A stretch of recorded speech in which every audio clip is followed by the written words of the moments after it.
have to be selective, which is why I'm going to put this in. This is just a piece of card with our names and addresses so that people will know who we were and where we came from. There we are. What are you going to put in then, Sue? Well, I was going to put a party dress in, but Yes. it'll get terribly creased by the time 100 years has passed. Oh. So I'll just settle for a hair ribbon. A hair ribbon? Is Yeah. that all? OK, what about you, Sweet? What are you going to put in? A picture of a... Let's go and bury it, shall we? I'll get my jacket. Come on. Come on. Right, this looks like the ideal place to me. But why in the middle of a field, Matthew? Who's going to find it here? Ah, I've been thinking about this, Sue. Yes? You see, in 100 years from now, this probably won't be a field with grass. It'll probably be covered in houses. Oh. Now, when the diggers arrive to dig up the foundations, what are they going to find? The time capsule. Exactly right. That's why we're going to bury it here. So this is going to be one giant blow for the future.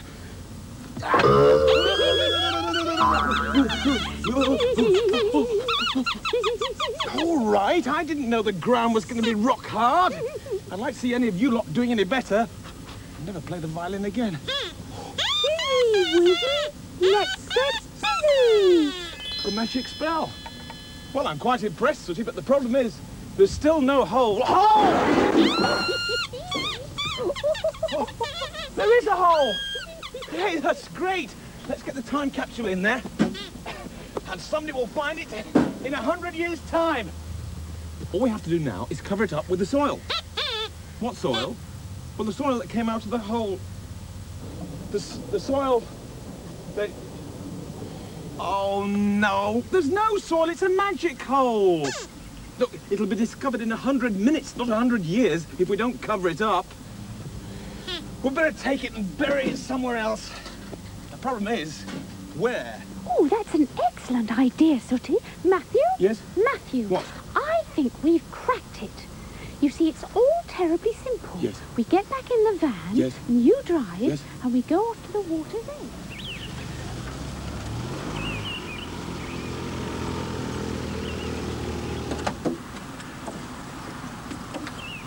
Perfect. Ideal. So, what do you think of the plan, Matthew? It's a winner, Sue, a winner. Goody. Look, bring the time capsule over there and we'll carry the plan out. Come on.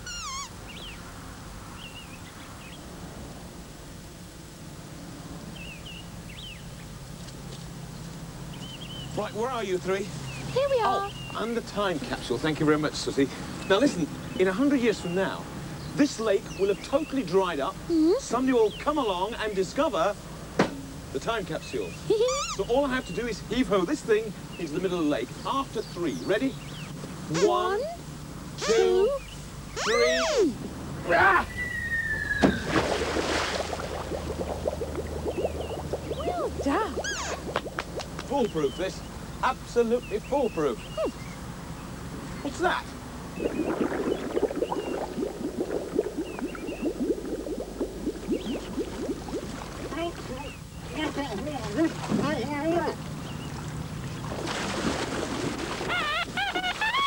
What did he say?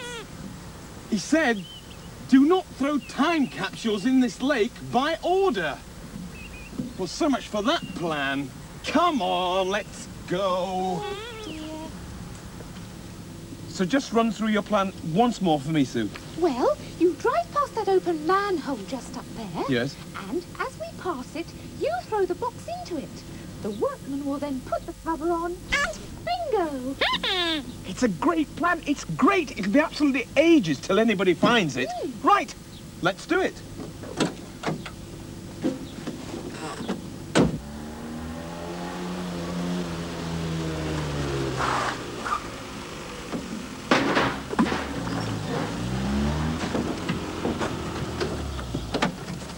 Well done, Matthew. That's a bullseye. I'll tell you another thing, Sue. The amount of time it takes to do drain repairs, it'll be 200 years before anybody finds that thing.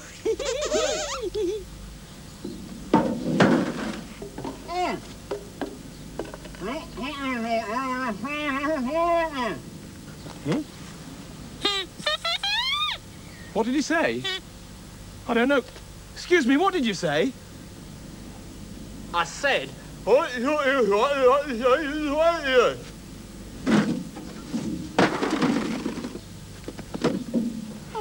no. It's back to the drawing board.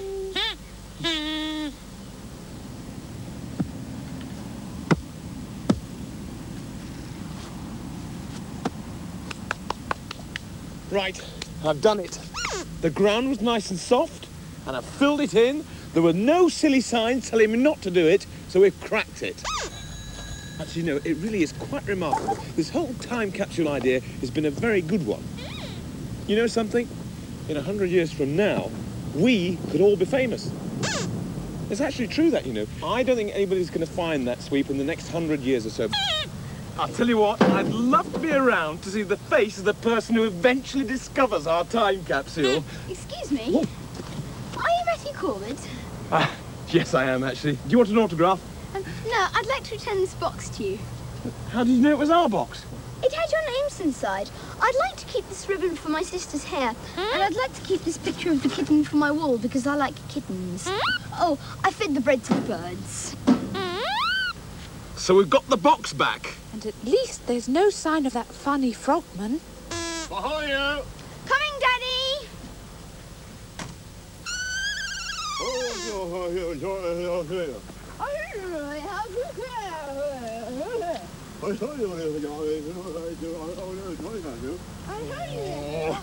Wretched artifacts! Wretched time capsule!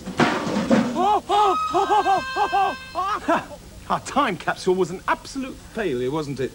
Now we'll never be able to tell the people of the future what it was like living in the 1980s. You'll tell them. Sooty, I am talking about 100 years from now. That's true, actually, yes. I'd never thought about that. You're absolutely right, Sooty. What on earth are you two on about? Sue, we can forget all about time capsules and artifacts. Why? Yes. Because you three can tell the people of the future exactly what it was like. You see, as Sooty's just pointed out quite rightly, you aren't like human beings. Thank goodness. And there's the River Tom.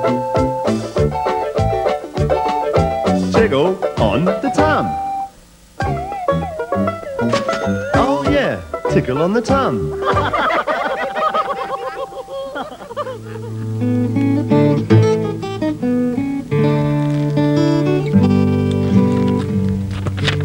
Oh, what are you doing, Jackie?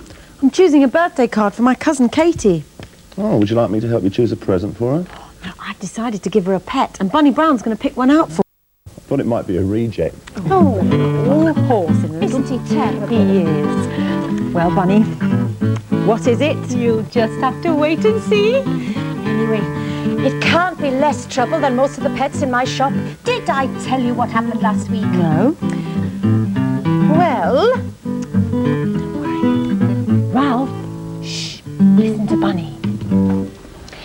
I had just finished dusting the tortoise when Miss Marker came round after school. She flopped miserably into a chair. I've got a school inspector coming tomorrow, she explained. He comes every year to see if I'm teaching the children properly, and he's very strict. I want to do something special, and I can't think of anything. Why don't you let me bring you some of the pets round? I suggested. Then you'll have something really interesting for the... Oh, grim, that you'd think that he'd just swallowed a mouthful of vinegar. I decided that the only way to cheer old Misery Face up was to get him to help me with the fish tank. Well, everything was going very nicely, with all the fish swimming round looking very pretty, when suddenly they all filled their mouths with water and blew it out. The inspector was soaked. As he wrung out his tie and mopped his hair with his hanky, he trod on Sid the snake. With a little smile, Sid quickly slithered up his trouser leg and into his jacket sleeve. "Help! I'm being eaten alive!" cried the inspector. "What a silly Billy! What a wally! Sausages and knickers!" sang out Filbert. The children roared with laughter, and Miss Marker and I held our breath. But suddenly, the inspector started to laugh and laugh. Sid was tickling him, and he just giggled and chuckled until tears ran down his face. Oh, I'm so sorry, flustered Miss Marker. Dreadfully sorry, I joined in, pulling Sid out of his sleeve and wrapping him round my arm. Oh, quite all right, said the inspector. This has really cheered me up. Lessons are usually so boring, and I get really fed up sitting at the back. With that, he beamed at Miss Marker and started to enjoy the children's work. We were just starting to relax when we saw my huge white rabbit sitting in the inspector's hat and chewing up the brim. It looked as if it had been through the mincer. Oh, not to worry, he said cheerfully. I didn't like it. Gold star, and didn't even notice that Bones the puppy had eaten his report card. Oh, phew, my very naughty pets. Now, Bunny, are you sure that this pet won't misbehave? I'm positive. Do you want to see him? Oh, I can't wait. Well, say hello to Di, then. A fly? Yes, he's a very well-behaved fly. Come back to the box, Fly the Di.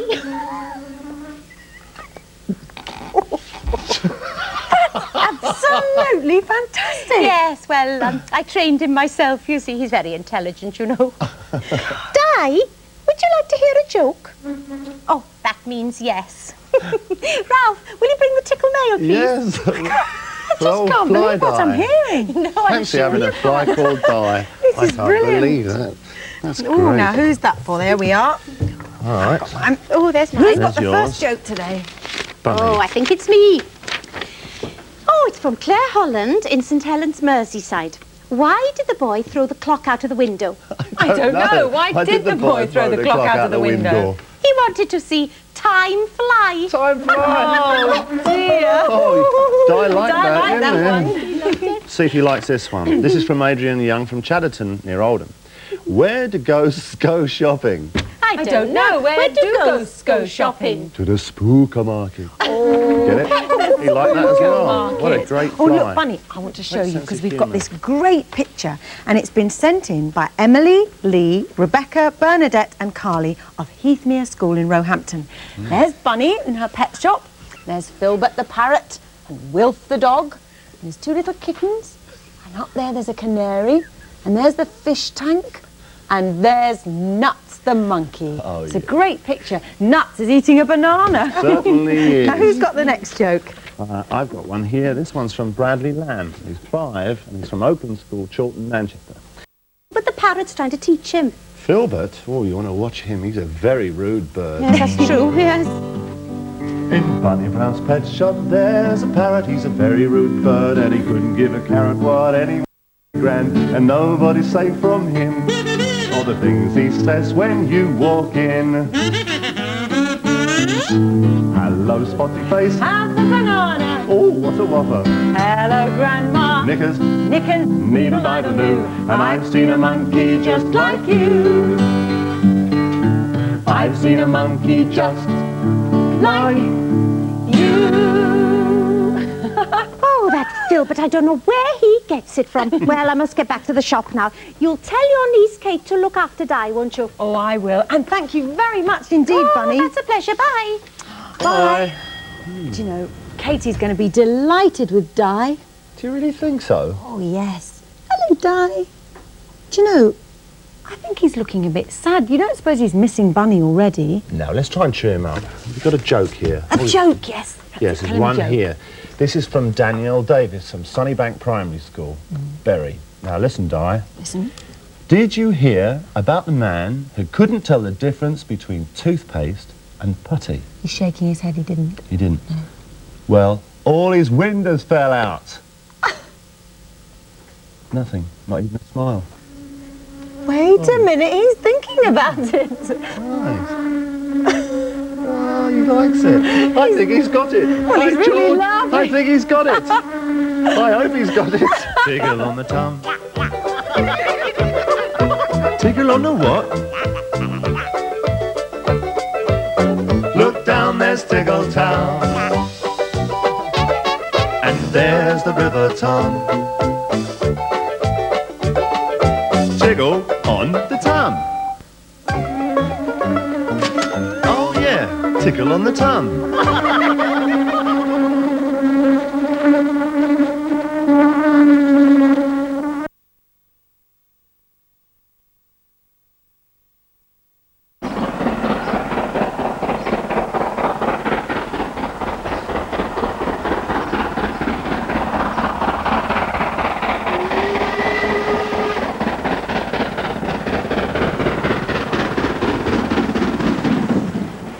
For those today who long for steam, they should try and remember the tunnels when smoke became a sorry substitute for nice fresh air.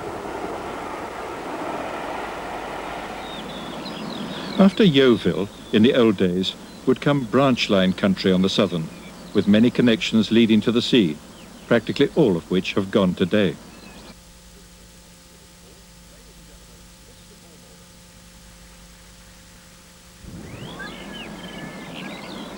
So far as the steam excursion was concerned, Yeovil was now the end of the line, causing yet another change of trains.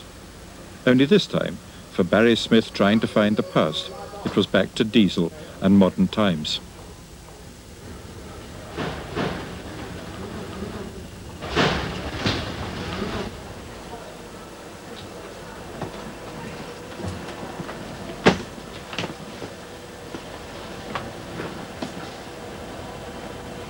But at least there was a line and a train of sorts to carry him on his nostalgic voyage. For the young Barry, Yeovil and Dorset with Devon still to come was simply more excitement. I think we're very fortunate actually to be travelling on this line because if one looks at the beaching proposals and on the maps, there's going to be nothing west of Salisbury. There's a regular service, of course, from Waterloo to Exeter. But it's a shame, really, because we've got so much single track here now. Beaching had to come about, there's no doubt about it. If it wasn't beaching, it would have been somebody else. It was a shame for the enthusiasts, of course, because we lost out. All these lovely branch lines all went. But coming to reality, which I think one has to do, it had to come about. And what came about was the closing of branch lines as to Lyme Regis from Axminster. But of course the closing of each branch meant its connecting junction was that much less busy. So no longer do trains puff up and down from Lyme Regis as they used to do. We've got the Lyme Regis branch, which in fact is frequently worked by just one coach and an engine. So you've got straight away a staff of 3. And then, of course, you have the stations which were fully staffed with station master and ticket collector and porter. And, of course, there was signalmen all the way down the line.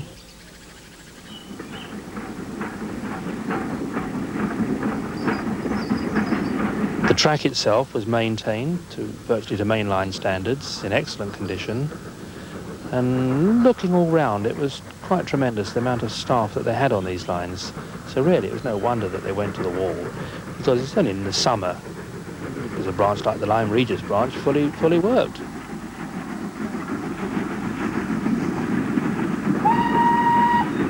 At Axminster, it's no longer all change for Lyme Regis. It's just get off if you want Axminster, and the car you left in its car park, and the town, and of course the carpet factory, or a bit more travelling.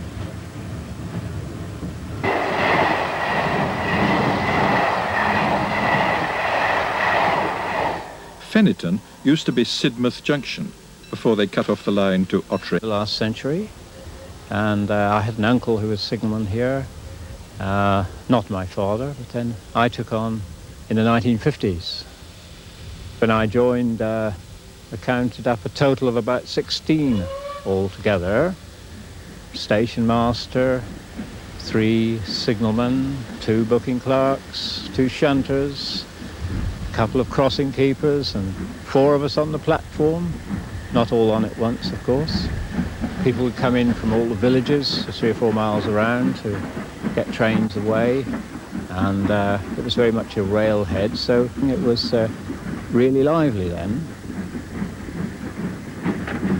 On a summer Saturday, you would probably have a train going through about every quarter of an hour, some of them stopping, some not. And of those that stopped, you had connections to the branch line to Sidmouth and Exmouth, quite busy generally. Well, now, of course, it's a very scaled-down sort of operation. We get about half the trains that go through stopping here. We cater for a steady trickle of passengers, not a flood these days. First stop on the branch line was the station, now gone, for the market town of Ottery St Mary. Well, Ottery still lives, but not its old railway line leading either to Sidmouth or Budleigh Salterton. The closures had to come sometime because there was so much opposition from the bus services, and there was a very good bus service between Ottery and Exeter and on the Axminster, that it was a foregone conclusion. And with the goods traffic gone from the station, I mean, that was you understand, that was took up by the road transport system, which was cheaper, more economical, and the trains seemed to get so far behind with their service that it was foregone. There was a lot of controversy and a lot of sympathy for the railway, but and the council, I was on the town council, urban council at that time, and there was a lot of talk, and in fact there was meetings held with the railways and the bus services to say how many buses was going to connect up with the railways, and you'd have a marvellous service to Ottery St Mary and such like, but never came about. I mean, these promises was never carried out. So what about those branches? Jeff Vinter of the Railway Ramblers. Unfortunately, because the railways were in a very difficult financial circumstance when these closures took place, the lines were sold off, sometimes for very small sums of money, without any view to their reuse whatsoever. So nowadays, the land is in a very fragmented state. If 25 years ago we had had a coordinated policy for the reuse of these abandoned railway lines, we could have ended up with a fabulous network of green lanes suitable for cyclists, walkers, interconnecting all over the country. You would have been in a position where, for example, you might have travelled to somewhere like Barnstaple, walked out to Ilfracombe or Bideford, Torrington. Walking down old railway lines is like passing through a gateway into a lost way of life, into a past world when lives were regulated not so much by getting things done as fast as possible, but by the measured coming and going of the branch line train. You find yourself in cuttings hewn out by sweat and toil with pick and axe, which have now become private nature reserves, unknown to all but the few people like us who pass through them.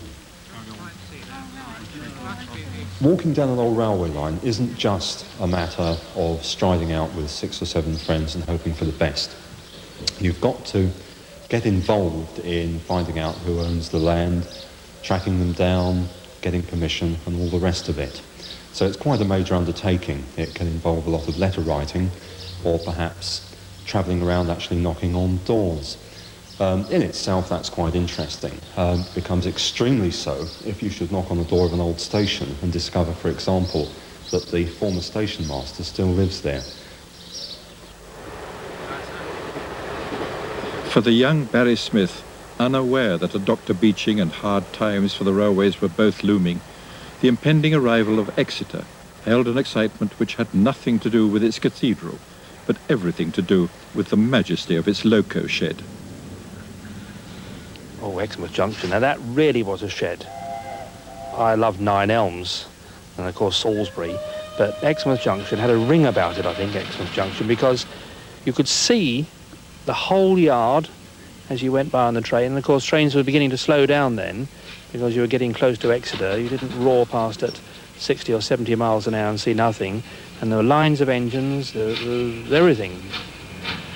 So it was a lovely place, gorgeous building. It was at Exeter that the two competing railway lines, the one from Waterloo and the other one from Paddington, met and still do meet. And on Barry Smith's journey, Exeter Central was the place for finding yet another train.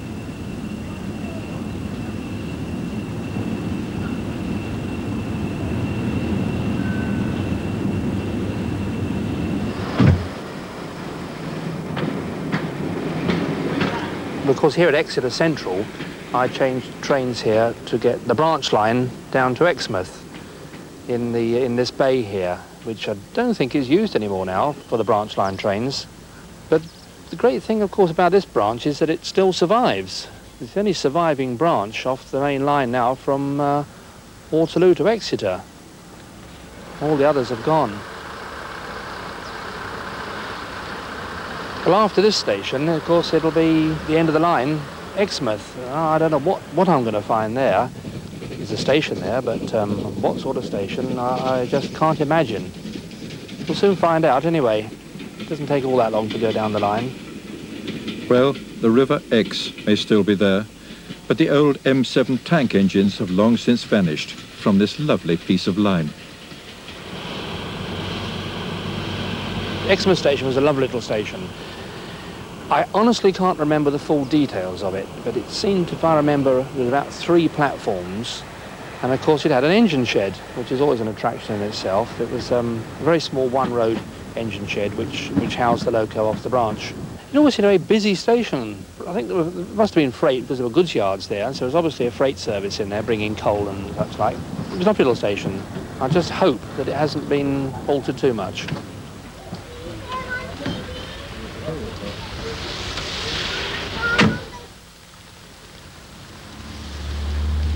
Well, here we are, journey's end, Exmouth, sunny Exmouth. But what a lot of changes. Engine shed's gone, the yard's gone, the station's gone, lovely station, gone. When I came here, it was never like this, for a start, pouring with rain. I don't think it was. It was always sunny, glorious Devon. I mean, this was the adverts in those days. It was gorgeous. Apart from its wonderful stretch of coastline, golden beaches and clear blue seas, Exmouth has a lovely river. I would call it a disaster, quite honestly. I mean, I'm absolutely appalled at what they've done to this station. No, it's not I don't think it's a good experience at all, quite honestly. I don't think I'd recommend this to anybody to come back. I think I prefer to remember it as I did 40 years ago, with the smell of steam and as it was. As we take our last look at Exmouth and remember our journey through the Raleigh country, pride mingles with regret at having to leave it all too soon.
How far is not enough, said Pig, if you wish to see me prance. For myself, I don't care a fig, if jigs I never dance. Oh, with jigs I never dance. You really are pig-headed, Pig, the woman shrilly cried. You won't dance, then by my wig, I'll beat your piggy hide. I'll beat your piggy hide. Oh, beating never three pigs fly. 8 rhymes is all I ask. To make me dance, well, it's worth a try. Not such a daunting task. No, it's not such a daunting task. Oh, well, I've already thought of big, and dig, and wig, and twig. I just need 4 more. A swig.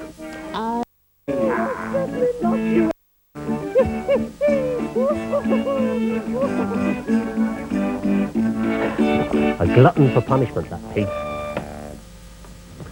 Do you ever dance a jig? Well, next time before you do, try to think of 5 words that sound like jig or pig. Well, that's my lot. I'm off. Chock-a-bloke, checking out.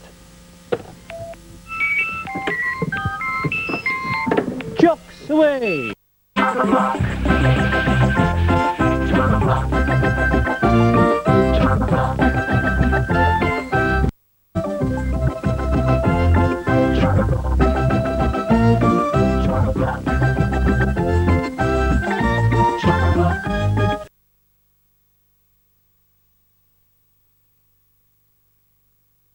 And it seems as though the answer's water. What's inside?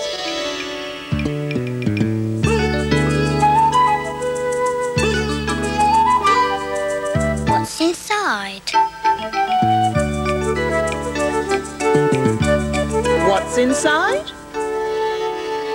What's inside? Get back on. Gone already. There.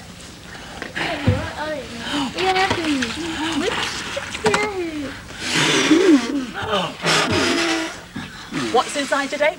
Plenty of water. Ideal for sailing your boats. And you can make your boats out of any old plastic container, or you can use something flat for a raft. Put it in your sink or your bath and sail away. But get someone to help you with the taps, won't you? Come on. It's a storm brewing. Arr.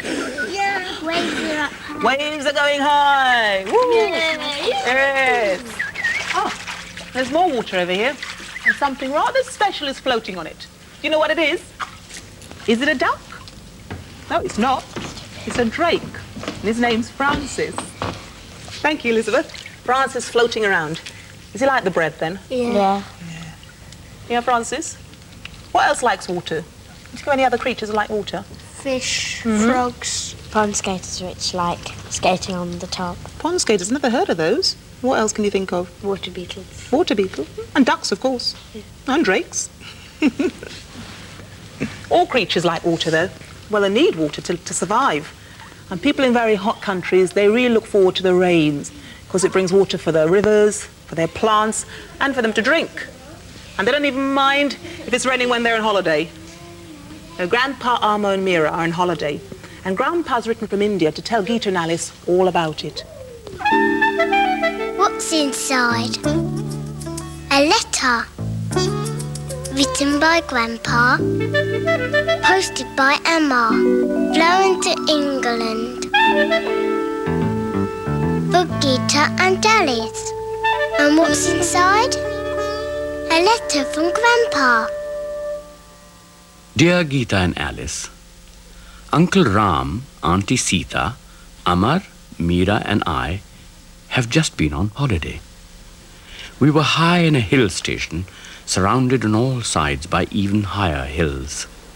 From our bungalow, the compound slopes gently down to the edge of a ravine. Early one morning, even before the monkeys had started to play, your cousin Amar slipped out of the house and sat at the forbidden edge of the ravine to watch the silent white clouds floating beneath him like gentle whales. Suddenly, a rustle in the bushes, something much larger than a lizard, a leopard maybe? Amar crouched low behind the bougainvillea. Out of the bushes popped one furry shape and then another and another. It was a family of lynx cubs. Then their mother appeared, nose sharp, ears twitching. She sniffed the wind and hurried her playful children along. Amar stalked them like a true shikari, round the dusty pathway and steeply down the bed of a dried-up stream. He grinned to himself as he watched the cubs struggling and sliding over the huge black boulders. But the distant sounds of water being filled warned him that the house was waking. He turned back, and then he saw it. Hidden from the house above by a bend in the ravine, but now clearly visible through a gap between the trees, was the largest, finest, most exquisite waterfall. It dropped hundreds of feet between the two large rocks into a deep green pool in the ravine below. Amar could hardly contain his excitement as he told of his discovery. His sister teased him. "If you keep on jumping like that," she said, "and the wind turns, you'll get stuck like a horrible old monkey." His mother continued to clean the rice, letting handfuls pour into the tray so that the husks could blow away. Amar shouted, "It's just like that. It falls like rice." And when the wind gets strong, said a deep voice from behind him, it seems as if it would almost blow away. Amar's eyes brightened. Baba, he said, you know my waterfall. His father looked at his wife. She was smiling. Your father knows it well, she said. You'll need to take some towels if you go. It was a long walk in the hot sun. The black road quivered through the heat waves. Brightly painted lorries thundered by, horns blaring. Amar and his father turned off into a field which was calm and quiet. Then, rising out of the silence, was a gentle babble of water. Oh, Baba, it's only a trickle, Amar protested. But as the snaking stream twisted between black boulders, cutting deeper and faster through the hillside, Amar's excitement mounted. And just round a bend, without any warning, the land dropped away. The water swirled and foamed and gushed and protested and then plunged, drifting down, down, down, down into the silent green pool of the ravine. Father and son stood at the very edge, wind blowing their hair back and fanning the spray into a high, wild rainbow. There the whole ravine stretched before them, the white clouds beneath them. Slowly, without speaking even one word, Amar slipped his tiny hand into his father's warm hold. Right soon, Grandpa.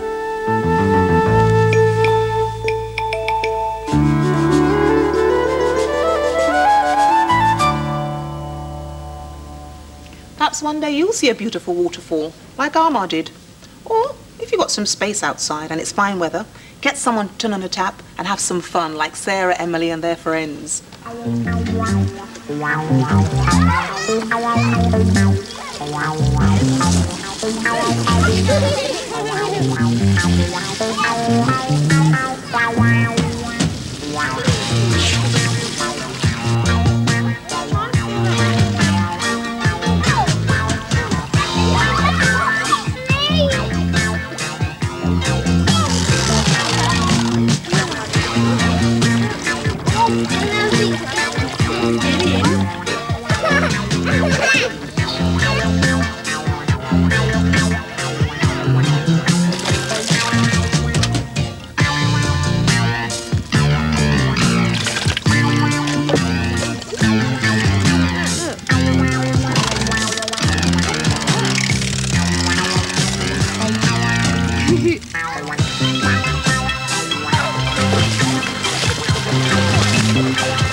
On a nice hot sunny day, there's nothing like a glass of cold water.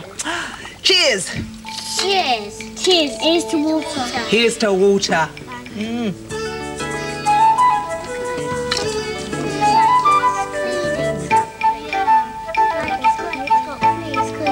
It's cleaning itself like a dog.